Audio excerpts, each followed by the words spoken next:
మీతో దేవుని చిన్న మాట. ప్రియ శ్రోతలందరికీ యేసుక్రీస్తు నామములో శుభవందనాలు. ప్రియులారా, బాగున్నారా? మీరందరూ బాగుండాలని, వాక్యం చేత స్థిరపరచబడాలని మీ కొరకు ప్రార్థిస్తున్నాను. ఈరోజు దేవుని వాక్యం కీర్తనల గ్రంథం 14వ అధ్యాయము 3వ వచనం. వారందరూ దారి తొలగి బొత్తిగా చెడిపోయి ఉన్నారు, మేలు చేయవారు ఎవరూ లేరు, ఒక్కడైనను లేడు. ప్రభునందు ప్రియులారా, మానవ జాతి వ్యక్తిగతంగాను జాతి పరంగాను దోషిగా తేల్చబడింది. వ్యక్తిగా జాతిగా మానవులందరూ కూడా దేవునికి దూరంగా వెళ్ళిపోయారు. తప్పుడు మత సిద్ధాంతాల వలన మనిషి దేవుని తెలుసుకోవడానికి బదులుగా దేవుని నుండి దూరం అయిపోయాడు. దేవుని మీదే అపనిందలు మోపేవాడిగా మారాడు. వారందరూ బొత్తిగా చెడి ఉన్నారు.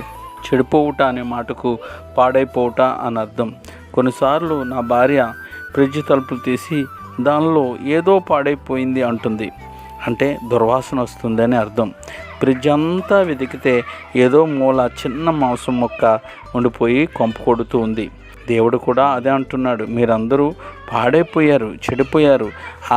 మిమ్మల్ని పాడు చేస్తున్నది ఏది ఉందో దాన్ని తీసి పడవేసుకోగలిగితే, మారు మనసు పొందగలిగితే గొప్ప కార్యము మీ జీవితాల్లో చేయడానికి ఆయన సిద్ధంగా ఉన్నాడు. కాబట్టి ప్రభు వైపు తిరుగుదాం.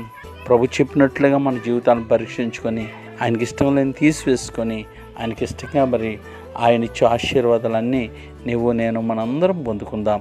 అటు కృప అందరికీ నీ దేవుడు దయచేయును గాక. ఆమేన్.